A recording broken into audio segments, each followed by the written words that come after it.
Trying to find pretty things to put behind me on the shelf. I don't have anything pretty. Use kids. Someday I'll give you a very sad tour of this room. 5 and 10. The broadcast headquarters just north of D.C. Here we go in 5. Okay.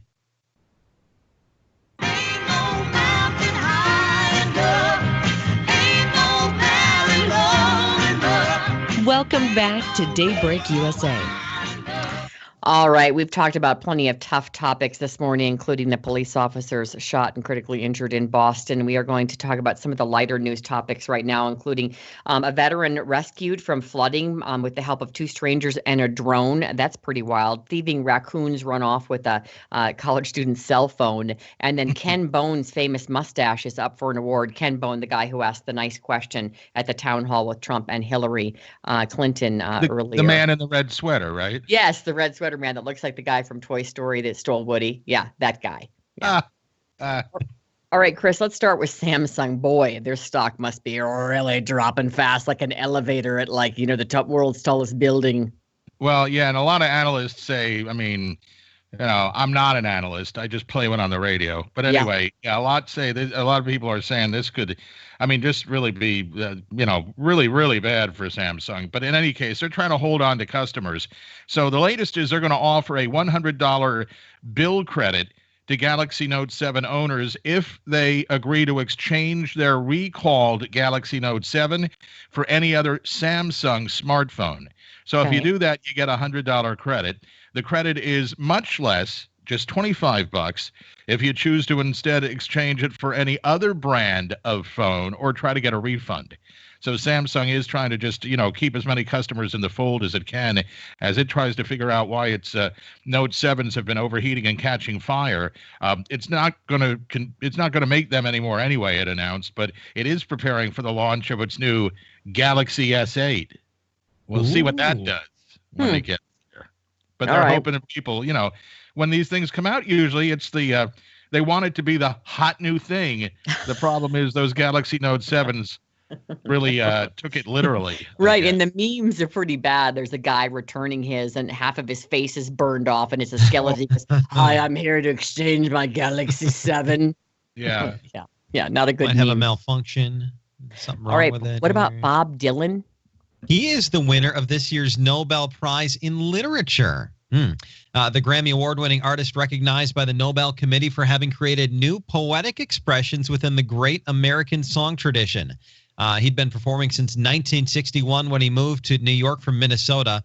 His debut album, Bob Dylan, coming out the following year. Well, that's kind of good news. That's nice. That's a nice little story. All right, Ken Bone, the man in the red sweater from the town hall with Trump and Clinton, his famous mustache is now up for an award. Who knew he'd get so famous over all of this? Bone was one of the undecided voters at the debate at Washington University in St. Louis. He asked the 2 presidential candidates a question. The internet immediately fell in love with him and his nice question about compliments. They loved his red sweater and his disposable camera, like my aunt uses. She still brings disposable cameras on vacation. He is now they make those, do they? Yeah, I didn't know you can get them at Walmart. Like at a drugstore, you can buy them. He's now up for the American Mustache Institute's prestigious Robert Goulet Memorial Mustache American of the Year Award. Hello, Robert Goulet. To vote for Ken Bone's mustache, you can visit AmericanMustacheInstitute.org.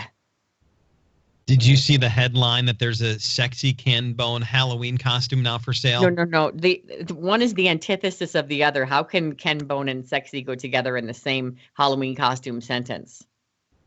The sweaters are a little smaller, and they go on a woman instead of a man. And then there's a fake mustache, and they even get to hold like a microphone that has the little glowy microphone top. It wouldn't look good on me, and it probably wouldn't look good on Chris. It's so creepy that they try to turn every woman's costume into something sexy. So it's a crop top Ken Bone red sweater, a horrible mustache, and then a bedazzled microphone. That's the sexy Ken Bone Halloween costume. You described it much better than I did. I didn't know what any of that. What's a crop top? Chris, you have any idea? What's a crop top? Yeah. Something Chris doesn't want to wear. Or John. No. Oh, absolutely not. Trevino, though, has been known to occasionally don Crop. Oh gosh. All right, let's talk Push and about butt. the veteran trapped in the flooding, rescued by two strangers in a drone. How did this all go down, Chris? Yeah, well, this drone photographer named, excuse me, Quavis Hart was using his drone back on Sunday to try to get some images of some of the hardest hit areas in North Carolina by Hurricane Matthew. And he came through a certain neighborhood that was completely submerged in water. So he, captured a couple of images of it with his drone and then put it on Twitter. And it turns out that there was an elderly veteran and his dog who were stranded in one of the houses in the photograph.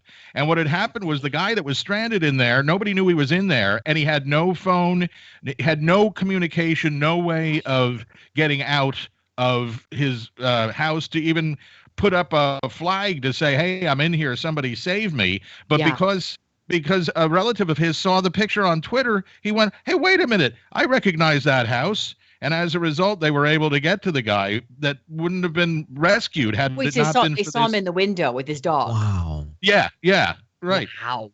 Okay, that is wild. And the And pictures had I'm that guy, seeing. these drones are controversial, but had that guy not decided to take that drone out and fly, I mean, it's like God working through us as angels here on Earth is the way I look at it. Because this guy didn't know what he was doing. He was just like, hey, I think I'll see some pictures of the flood damage, and it saved a life. Deep. The water was very deep. This picture. Oh my goodness! Yeah, almost up to the roof.